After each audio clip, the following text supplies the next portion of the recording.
back, everybody. This is Going for Two with Jack Taylor. My name is Jack Taylor. My name's Hunter, too. And we are here. We've been absent for a few weeks, but we're coming in here to review our season and look at bowl season coming up and moving into the off season, I guess. This will be our last football-related podcast of this season, more than likely, since Hunter is moving out. And, we're going to be doing this virtually, so this is the last. Yeah, we'll see how this works out. This is the last regularly scheduled in-person Going for Two episode. Last podcast in the studio that we started this whole thing in. So that's crazy. Sad bro. day. That's crazy. Come a long way. We've gained like 6 followers, and it's a good time. It's been a good run. It's been a good run. It's been good. Can't wait to continue it. Can you hear this handshake? It's a nice little handshake right there. Yeah. You may just have to put up with us as we try to make the switch to virtual. Yeah. It may be kind of hard just because of the nature of everything. Yeah. Quality may go down, but we're going to do our best to. Yeah.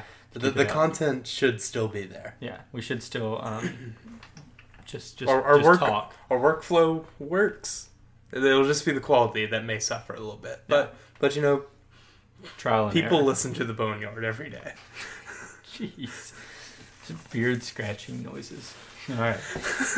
So before we get into this, since it's Christmas time, and before we had this little absence past couple weeks, I had started doing movie critiques. Yeah. And so we did Air Bud, we did Sandlot, and then we stopped. But I kind of want to get into a Christmas movie. Okay. And look at the Polar Express for a minute. Okay. Let's take a deep dive into the Polar Express. So, were they kidnapping kids? It seems as if they were. Okay. Where were the train tracks?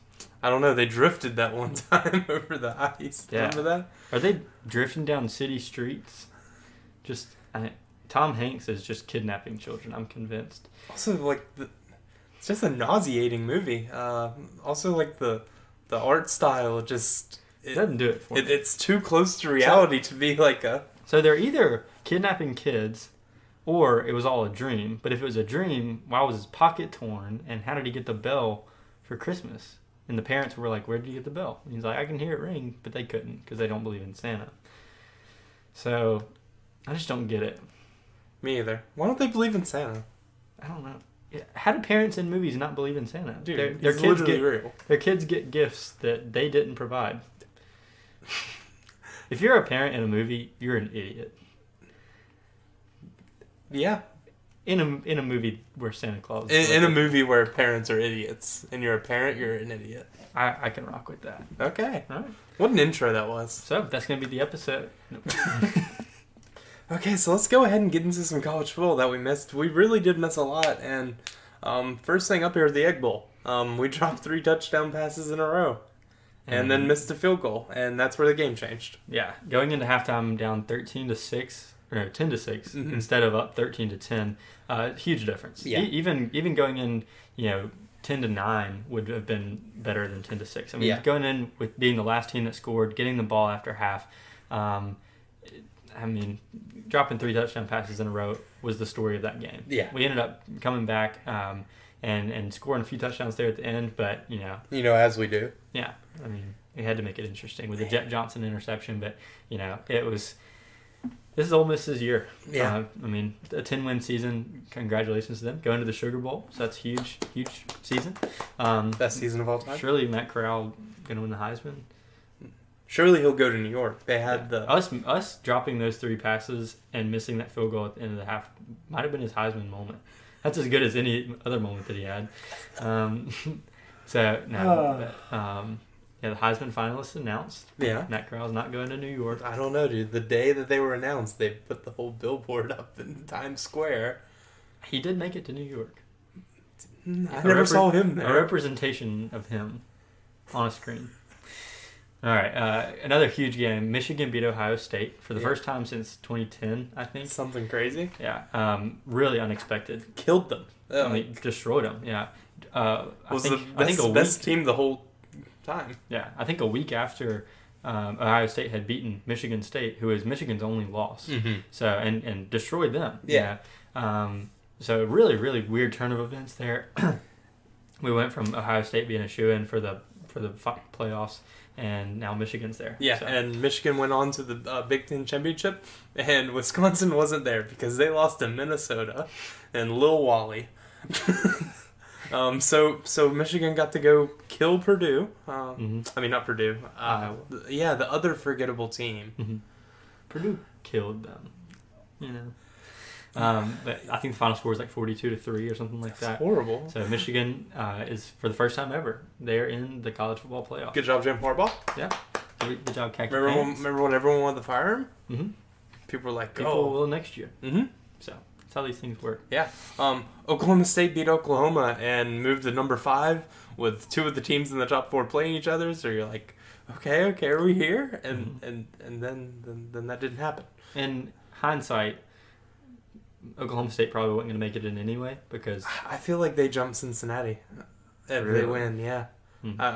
I mean, I feel pretty good about that. But then they go and lose to Baylor in the conference championship, and Yeah. Dave Aranda shows no emotion. Yeah.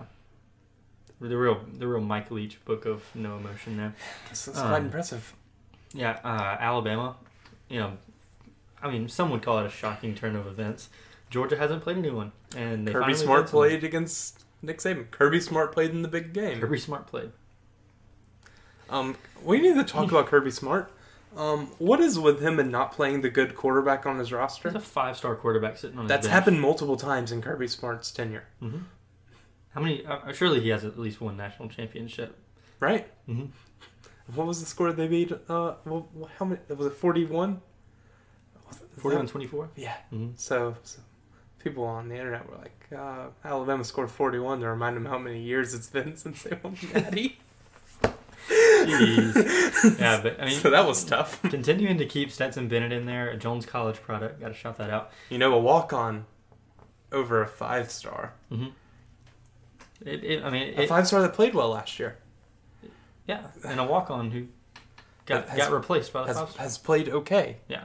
So Georgia, I mean, they had a great defense all year, had a lot of blowout wins, and that really might be the only thing keeping them in the playoff right now because of one-loss Alabama, and who is like scraped by some games this year, just beat Georgia, just killed them. And Georgia, since they do have all those blowouts, they are still going to be number 3, and they are going to the playoff. But just a really your best win's Arkansas or Kentucky. Or maybe Clemson in hindsight, but Clemson was really bad at the beginning of the season. Yeah.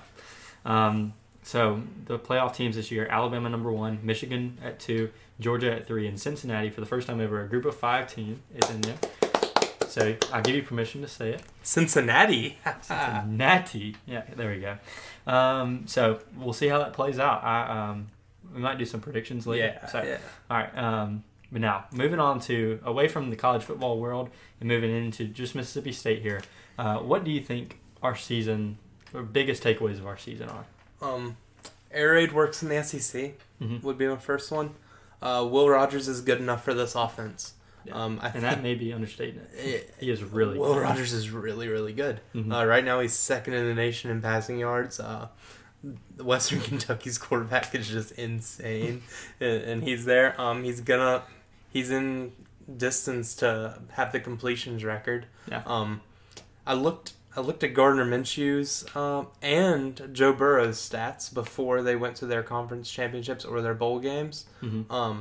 Will Rogers has more passing yards than both of them during the regular season. There you go. Just thought that should go out there. Yeah, Joe Burrow, who had 5,600 yards passing. Surely he didn't throw for 500 every game once the postseason started. Surely not. He did. What a wacky team. Yeah. Jeez. Nothing was ever in question except for Texas. Yeah. So at the beginning of the year, when we gave our predictions for this team, we both said 7-5, both taking very different routes to get there. I don't think either of us had a loss to Memphis on our schedule. This team had the most interesting path, the 7-5 that you could come up with, unless they beat like Bama and lost to Vanderbilt. Yeah, I mean, lost to a sucky team like Memphis. So we had losses against. All right, let's get through this: Memphis, LSU, Arkansas, Ole Miss, and what was that? Alabama. And Alabama, yeah. With wins against, surprising wins. You can say surprising, I guess. North Carolina State, Texas A&M, Kentucky, and Auburn. 5. Well, I would say four real toss-up games that we lost, and 4 toss-up games that we won. Yeah. Really frustrating. If you could get 2 of the toss-up wins. It's a 9-3 season, and but that's just how it goes, especially with the Mike Leach offense or Mike Leach coach team. I guess that's just how it's going to be. Hopefully, some wins against Bama will come in the future, but I doubt it. Yeah, I mean, we're going to be returning a whole lot of players. I mean, players that we're losing. Aaron Brule entered the transfer portal. He started getting back good late in the season, but there's more playing time for Jet Johnson. So I'm okay with that. Charles Cross will be the most missed player. Yeah, I believe for sure. And then Martin Emerson will be gone. Yeah. And other than that, I can't think of anyone who really contributes big time. LaQuinton Sharp, he may come back. No one really knows if he has any eligibility left. Yeah. But I assume we're going to try everything. Oh, and Scott Lashley is gone. Man. As you can tell, I'm very sad about that. One day he's going to listen to this podcast. I hope he doesn't. Hope he doesn't. He's going to be really mad at you. Block us. I like that. All right. So I know we have a lot of experienced players coming back, and especially with us going to the Liberty Bowl, this whole narrative of like this lining up to be, or next year lining up to be our 2014 type season is really kind of fun. Because I know we were coming off of an Egg Bowl win and a Liberty Bowl win, and then that kind of projected us into the next season, which ended up being the best season in school history. And I'm not saying that's going to happen. I mean, a lot of things have to go right, and we do have Bama and Georgia on our schedule next year. But, it's a fun thought. Yeah, I mean, Auburn has to play both of those teams every year. Yeah. I mean, they've gotten 9 wins with that several times. Yeah. And this year, just completely different than last year. This year, out of 12 games, we were in, or just blew out, we were in 11 of them. Yeah. Like, the game against Bama is the only one that we had no shot in. Yeah. From about the middle of the second quarter on. Yeah. This one, the Egg Bowl might have looked bad, but, and it's a 10-point game at the end. We battled back. But, man, with experienced players coming back, if we can just start playing earlier in these games, I just can't imagine that we regress next year. Yeah. I mean, I see the season as a success. We know the air raid works. We know Will's our guy, and we have Will for the foreseeable future. Because I don't see at least 2 years. I don't see Will being the type of guy that goes to the NFL early, just because how he looks and how he is as an athlete. He's just not going to. Puts the ball in the right spot. He's a college quarterback. Yeah, honestly. So I'm really looking forward to next year. This season was fun. I mean, there were a lot of downs, but a lot of ups too. I know it started off kind of sketchy with a near win against or a near loss against Louisiana Tech, and didn't get too much more comfortable after that. But anyway, it was a fun year. I really enjoyed watching this team play and just knowing that a lot of our contributors or freshmen and sophomore is a huge sign for us coming into next year. So really excited about that.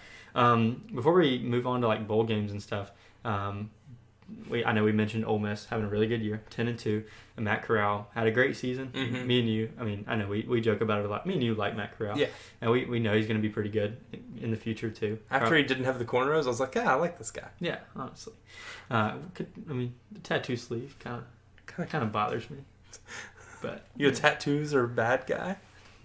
Yeah, it's just he just got to Ole Miss and then got the tattoos. If he had come in with them, all right. Ole Miss just changes. He got in a fight with Wayne Gretzky's son in private school in California. Did he get a teardrop tattoo for that? Looks like Kevin Gates. No, but honestly, we like Matt Corral. I like Lane Kiffin too. Yeah. And he's hard to hate. Yeah. What's funny about that is that next year both of those, or Matt Corral's definitely gone. Lane Kiffin could be too. We're going to talk about coaching moves a little bit later, but Lane Kiffin's name keeps coming up in these, even though he just signed an extension 3 days ago. His buyout didn't go up. Yeah. So, and it's Mississippi, so that extension can only be 2 years. So If he wants to go somewhere, he can still go somewhere, I guess. Yeah. I mean, Oregon's open right now. That's the big notable one that's open. Yeah. We'll talk a little bit about that later. But I mean, he's in that conversation still. I mean, I'd like for him to not be in Mississippi. Yeah. I mean, believe me, I like Lane Kiffin, but I don't want to play against him ever again. You know? I don't want to be measured up against him. Because he's a fun coach. He's a good coach, and obviously he's brought success to Ole Miss. You know, whether it's a flash in the pan or whatever you want to call it, they've never had a 10-win season before, and he just brought. Surely they haven't claimed like 3 national titles. Surely not. In these seasons where they went like 8-2, 7-3, surely not. Yeah. But yeah. So moving on, we are going to end our season in Memphis. A fitting place to end our season in Memphis against Texas Tech. So these storylines are ending it where it all ended. That's pretty good. So I've been talking to Martin Emerson, and I told him to down the football next time. It's a good move. Good move. And he said I did it the first time. You think he's gonna play? Doubt it. Yeah, but there we go. That'll be the changing factor. We're going up against Texas Tech. Yeah. I think this may be the first matchup of all time where a coach is currently suing the team that he is coaching against. So yeah, that's kind of fun. Do you want to explain that? So I don't really understand this situation. So Mike Leach got fired from Texas Tech for treating a booster's son bad on a team or something. Something weird stuff. I was 9. I don't remember it. Were you the booster's son? I was the booster's son. But apparently the booster's son was on the team, or maybe it was like the team president. It was some stuff. But that guy got Leach fired because they were successful, and then Leach is just fired. But that's technically not for cause, and they never paid him out the rest of his year for that contract. Yeah. So they paid him 9 games. There's around 12 in there. So there's a little bit of money left. Yeah. So yeah. So he's currently suing Texas Tech. Yep. Our coach did go to law school. Yep. At Pepperdine. Which is hilarious. And so informally, both teams have agreed that if Mississippi State wins, that they will just hand him cash on the field after the game. Think that'd be an NCAA violation? Some Odo Beckham Jr. type. It's fake money. It's fake money. No, it's not. No, it's not. All right, so playing Texas Tech in the Liberty Bowl, which is just so exciting. Love that stadium. It's so state of the art. And we get to bring cowbells. Woohoo! I'm not going. Me either. I'm going to Disney World. What are you doing now that you've won the Super Bowl? Going to Disney World. Okay. All right. All right. So moving into what has taken up a lot of my attention in college football for the last, I guess, 2-3 weeks, is the coaching carousel. Yeah, so it's been absolutely crazy. This is the craziest I've ever seen it. So we're gonna highlight some of the moves, and why don't you start us off here? Okay, so we're gonna go with these first 3 real quick. These were the 3 big jobs that were open early. Okay. Lincoln Riley to USC. Never expected that one in my life. USC was like the second job open all season. They never came out with a candidate that they wanted. Lincoln the day before said, "I'm not going to be the next coach at LSU," and he didn't lie. He went to USC. They paid him a ton of money. It's nice to see USC making an investment in football. Yeah. I mean, they're a team that can change a whole region of the country. I mean, they can make the Pac-12 like strong again. It's like a rising tide lifts all ships or something like that. Something like that. The next one, LSU fills their head coaching vacancy by going and getting Notre Dame's head coach. Notre Dame, a top 10 program all time, probably. Yeah. Even though a top 5 program, last week, this week, maybe, I don't know. Past 5 years. Even though the average age of their fans is dead, that's a big get. You go out and get Notre Dame's head coach. So Brian Kelly to LSU. He spent 1 day in Baton Rouge and then developed a country accent. A southern accent. In Baton Rouge. Me and my family love it here in Baton Rouge. And then of course the videos came out from the day before of him saying family. And then family the next day. All right. Thank goodness he didn't get this next job. We've got the Miami job. No. I'm going to talk about the good one. Okay, so okay. going into this, there were 3 jobs that were open. Florida, LSU, and USC. You know, Florida fires Dan Mullen, a guy that went to the SEC championship the year before, and they go out and hire Billy Napier. Surely he has a great track record. So going down the list, USC hired Oklahoma's coach. LSU hired Notre Dame's coach. Florida hired UL Lafayette's coach. Good job, Scott Strickland. I'm sure he'll be employed next year. I don't know how this one's going to go. Jokingly, I know we say it jokingly. I hope Billy Napier's a good coach, but he's not proven himself. I mean, you fired Dan Mullen. Yeah, I mean, Florida's got to really evaluate what their expectations are with coaches, because I mean, they got Dan Mullen expecting him to win all these national championships and recruit top 10 when he's never won a big game ever. Yeah, I mean, that's a questionable one there. Okay, and then number 4 here, Miami opened up. Really weird situation with them. Yeah, they couldn't pull the plug on Manny Diaz. He was recruiting for them up until the day he was fired, and they finally just, like I said, they pulled the plug and they put the offer out to Mario, and they're like, okay, if Mario you accept, Manny you're out. And if he doesn't, why would you not leave immediately? I don't. Poor Manny. Yeah. What a guy out there doing his job. But Mario Cristobal, Oregon's head coach, goes to Miami. Miami made a better hire than Florida. Yeah. They did. Miami and USC, who haven't really been relevant lately. In the last decade, probably. I know USC's been to some Rose Bowls, but like relevant in terms of like the whole nation, and they're back. Yeah. You know? Making sizable investments. We'll see how Mario Cristobal does there. Number 5, Marcus Freeman was promoted at Notre Dame. So Notre Dame went from one of the most boring head coaches of all time to a 35-year-old defensive coordinator that the whole team loves. Yeah, the team, when he got announced in the locker room the other day, the team just looked like they were... the offensive coordinator, when he said that he's staying, dude, that video was cool too. Yeah, I'm pulling for Notre Dame now. I mean, that's going to be cool. Oklahoma. This is my favorite one. Oklahoma, after going and getting punched in the face, they go out and get Brent Venables.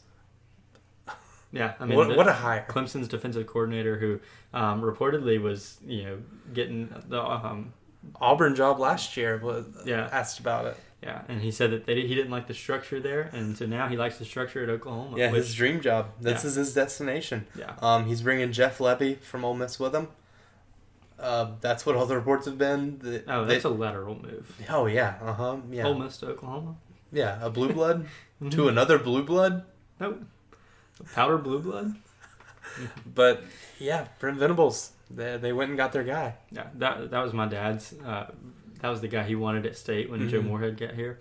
Turns out he had his eyes set on something a little bit bigger. Yeah, that's a great hire to me. Yeah, I really like that. Moving into the SEC, I think getting your defensive prowess that's back. Exactly what I was going to say. And then hiring a good offensive coordinator. It's what Stoops did with Mike Leach. Yeah. It could be really awesome. I'm excited to see that. I'm looking forward to seeing Oklahoma. Feeling better about Oklahoma now. Yeah. Washington goes and hires Fresno State's head coach, Kalen DeBoer.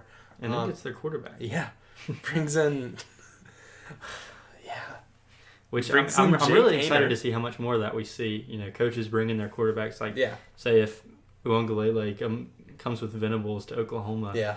That could be pretty interesting. I really don't know how good of a year he had, but just battle Caleb Williams for that spot. But Jay Kaner transferred from Washington a few years ago to Fresno State, and now he's transferring again to Washington. Mm-hmm. The return of the MAC. Jay Kaner for Heisman. Way too early Heisman. Bronco Mendenhall. All name team. Yeah, great name. From our team Virginia. Yeah. He resigned. Really randomly. I mean, just shocked the whole college football. Yeah, it was kind of weird. I feel really bad for KT. I DM'd him. I was like, sorry, man. That must suck. He's sent back a crying emoji. I'm like, dude, that hurts. Yeah. I mean, just seemed like, pretty good team. 75, 8-4, not bad. And and just out of nowhere. Apparently, Virginia asked him to make a staff move and fire their D coordinator, but that D coordinator is like his guy, and he wasn't doing that, so resigned. There you go. Another one of our guys, Joe Moorhead, to Akron. Really happy for Joe. I feel like Joe could have done better, but he will. I hope. I mean, good job, Joe. It's closer to home. That's kind of his area. He'll do good there. Yeah. TCU. I'm really excited to see him, try again at being a head coach and not a cutthroat division in college football. Yeah. TCU goes and hires SMU's coach, Sonny Dykes. Mm-hmm. Pretty good hire for TCU. Yeah. And so now SMU is one of probably several teams. I think they hired someone. Really? I didn't write down who they hired. Yeah. Because I don't really care. TCU's a little but bit the bigger Big 12 has a little power shift. With Cincinnati coming in soon, BYU coming in soon. Yeah. I mean, Oklahoma and Texas leaving. Yeah. They'll get stronger. It's kind of weird. Yeah. But that's it that we have for coaching moves. The only big job left right now is Oregon. Mm-hmm. It's a big job. Yeah. And if your head is spinning after hearing all that, good, because everybody's is. Yeah. Transfer portal is wild right now. Yeah. Like, never seen anything like this. There's just 5-star after 5-star in there. Mm-hmm. What's the Quinn Ewers? Yeah. The highest rated quarterback ever. Yeah, he's tied with Vince Young for it. Yeah. Yeah. So he spent 1 year on the bench at Ohio State. He played 2 snaps, made around $2.4 million on NIL, and now he's in the portal. Yep. So it can be a really fun offseason. Yeah. He's looking at Texas Tech, Texas A&M, and Texas. People think Texas is in the Arch Manning business right now. Yeah. Like they're just all in for him. Texas A&M. Yeah. But what about that video of Arch Manning saying "hotty toddy"? He's going to Ole Miss. Yes, I'm sure he went to Oxford a time or two in his life. They have a whole road with a crazy speed limit on it. They retired his uncle's number, so he would go there. Everyone. All right, so we are moving into our picks for not the week, but picks for bowl season. Picks for the next month? Mm-hmm. Picks for the month. So we got 10 of the most exciting bowl games that we could find. Yeah. And so we will start here with number 1, the Peach Bowl, Pitt versus Michigan State. Who you got here? Kenny Pickett. That fake slide was pretty cool. Mm-hmm. I've kind of been a Kenny Pickett fan since I learned his name. Mm-hmm. Yeah, give me Pitt here. All right. I'm going to take Michigan State. And we have 2 Heisman snubs here. Oh, wait. Kenny Pickett's... He's going to be second. That's pretty good. Did he make it? Is he a finalist? Yeah, he's a finalist. He's going to be second. Yeah. There you go. Yeah. All right, so I'm taking Michigan State. You got Pitt. And now we got number 2, the Gator Bowl, Wake Forest versus Should I write these down, or do we care? I don't care. I'll remember. Wake Forest versus Texas A&M. I'm going to go Texas A&M here. Don't know why. Zach Calzada is bad, but Sam Hartman is an attractive quarterback. With he did have long hair, so that is my type. And he's in the ACC, but I'm still gonna go Zach Calzada and A&M here. Okay, I'm gonna take Wake Forest. I think it's the smart pick, and Probably. I know you saw A&M beat Bama, but Wake Forest is way better than Bama. So, all right, number 3, the Outback Bowl. And the next game is gonna be Oklahoma State versus Notre Dame in the Fiesta Bowl. Here. I'm gonna go with Notre Dame. Okay. Yeah, I watched Oklahoma State play in the Big 12 championship game, and they looked horrible. Yeah, most time they look pretty good, but yeah, I think their quarterback threw like 5 interceptions in the game. Really, it was really bad. I'm gonna take Notre Dame here too. Yeah. And in game number 4, we got the Citrus Bowl with Iowa and Kentucky. I said I would never talk about Iowa ever again. Give me Kentucky. Give me Kentucky. I think they're pretty good. No, I hate Iowa. All right, game number 5, the Rose Bowl. Utah playing in their first Rose Bowl ever, and they get Ohio State. I kind of want to be fun and pick Utah here, but why not? Give me Utah. I'm taking Utah as well. Yeah. 2 huge wins against Oregon, who beat Ohio State. But yeah, so transitive property. Transitive property twice. Yeah. I mean, 2 times the transitive property. It's never missed. Utah already has the roses in their mouth. So, game number 6 is the Sugar Bowl with Baylor and Ole Miss. Baylor seems like they're in the Sugar Bowl a lot. Really? Ole Miss seems like they're in it sometimes. I feel like Baylor's in like 2016, 2018, something like that. Give me Baylor. All right, give me Ole Miss in this one. Yeah. I think they'll an 11-win season. Doubt it. All right, I'm taking Ole Miss. Game number 7 is the Outback Bowl between Penn State and Arkansas. Me and you looked at this one, and like this is the one that caught my eye. Like this could be really fun. Yeah. I'll pick this one first. I'm gonna go Arkansas. I'm gonna go Arkansas too. Yeah, I don't trust Penn State and Arkansas. I mean, as much as I don't like them, they're really fun to watch. And Fayetteville's cool. Yeah, and I like Sam Pittman. Yeah. So. You're a big Sam guy? Yes, sir. Didn't need that. Sorry for all you headphone users out there. If you're listening to our podcast with headphones, probably shouldn't do that. Why? just get a car. Get a commute. Yeah. All right, in game number 8, we're getting into the playoff games now. We got the Cotton Bowl with Cincinnati. Poor Cincinnati. They get to play Bama. Don't. Waddle got injured. So did Mechie. He's out for the year. Oh yeah, Waddle's not Waddle's. Waddle's for the Dolphins. I meant Mechie. They kind of. I don't know. What are the Penguins for? Penguins waddle. I sent you that on Twitter. Okay. No one else knows what I'm talking about here. Mm-hmm. But yeah, it's Jameson Williams right now. Alabama kind of relied on 3 guys, and now one of those guys isn't there. So 33% of their production is gone. Mm-hmm. And Cincinnati has a really good corner, like an NFL guy. Really? Yeah. Like, probably best in the country. Don't do this to yourself. I'm going to be stupid. I'm going to trust what Bama was telling us all season. Give me Cincinnati for absolutely no reason. All right. Other than they have a pretty decent matchup on defense. All right. I'm taking Bama here. Understandable. All right. And then the other playoff game is the Orange Bowl between Georgia and Michigan, which could be a game that ends 3-0. Okay. Can I get alternate odds? If Stetson Bennett starts, give me Michigan. If JT Barrett starts... Daniels. Oh, yeah. If JT Barrett starts... give me Georgia. But if JT Daniels starts, give me Georgia. Can that be my official take? I think no matter who starts, Michigan's going to win. But if JT Daniels doesn't start, Kirby Smart might be out of a job. Kirby Smart's going to mess around and lose his job in the next year and a half. Mm-hmm. 1 year removed from having the best defense ever, supposedly. This was the year. You have the team go out there and do it against one of the more beatable Alabama teams we've seen. Yeah, and Kirby still couldn't do it. Mm-hmm.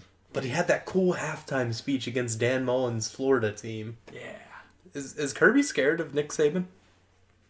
That's what I've heard. I think he is. Mm-hmm. That's honestly. All right, so I'm taking Michigan, and you have this split odds. Yeah, I have the split odds. All right, gotcha. All right, and then America's game of the bowl season is going to be the Liberty Bowl featuring Texas Tech. And are we ranked? No, yeah, I don't know why we have a number next to our name. All right, Texas Tech versus Mississippi State.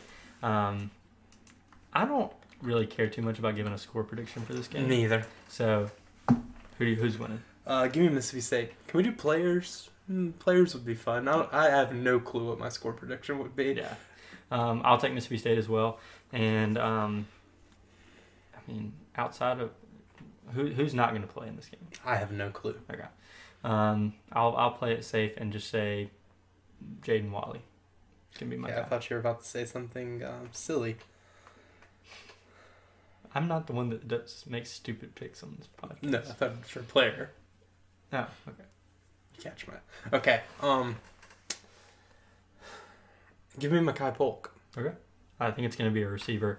All in all, Will Rogers is going to be the guy that wins this game for us. But who's his favorite target in this game? Yeah, probably Dylan Johnson. Yeah, maybe so. All right, so that's going to be it for our picks for bowl week. Bowl season. Excuse me. We'll send that out sometime in the near future, so you can send your picks in, and we will have a final. We might have a post for whoever wins the bowl season one. That'd be pretty cool. Okay. All right. So we'll have a post for the winner of bowl season, Brooks, Yes, we will post a picture of you if you win this. Mhm. So Brooks goes 0 for 10 in the one that matters. if you go 0 for 10, You also get a I will post. give you a post. But nobody else gets that privilege. You have to win. You either win or go 0 for 10. Take your pick. Or all 10 picks. Yeah.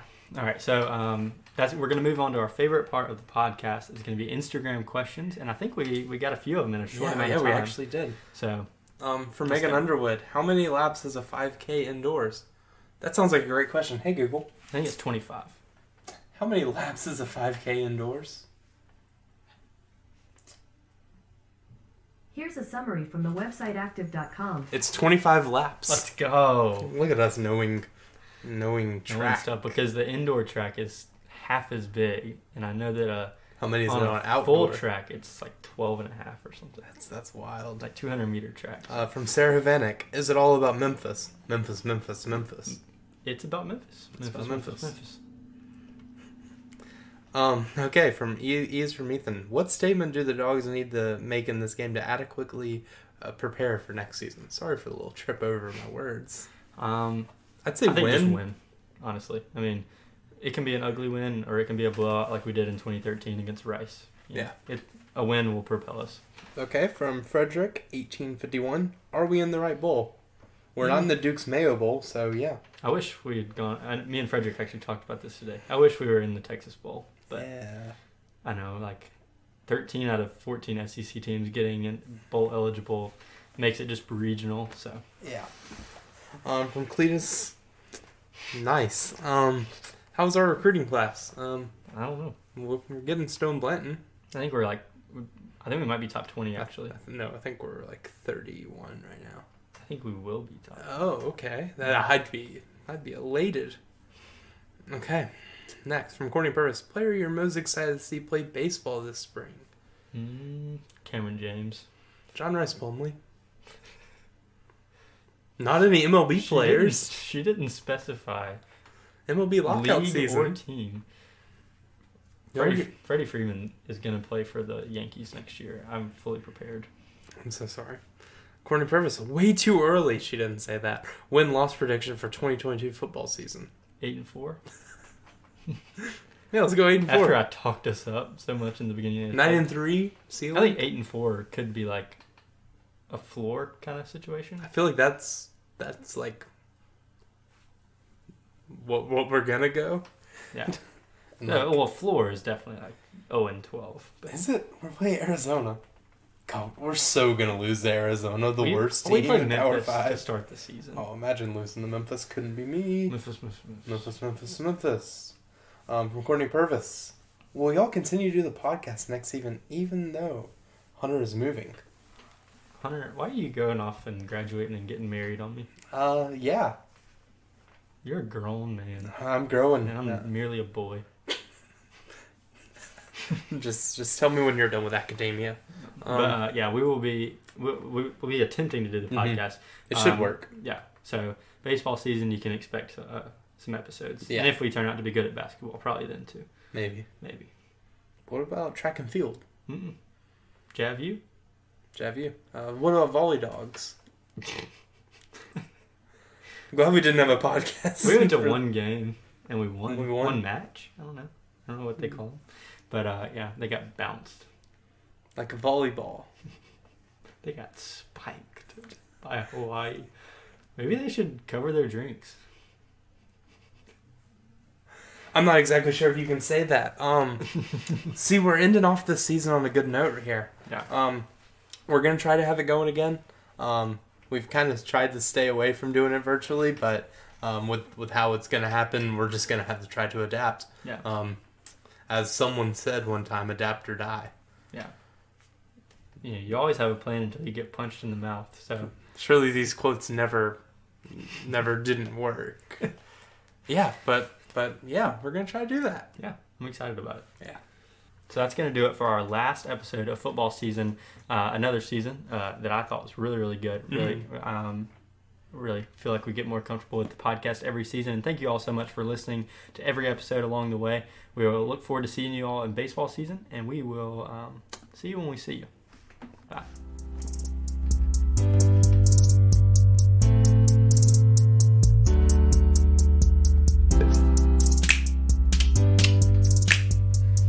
last episode. We gotta have a good ending. Are we gonna go to radio silent for like 5 months like we did last time? After winning a national championship? Nathan's gonna be like, what was that thing we won? The Liberty Bowl. We win the Liberty Bowl, and then we're just like, talk, and then we're just like random like, oh, we won the Liberty Bowl. Let's go. Mike got paid. Gunshot? That was concerning. See y'all when we see y'all. Bye.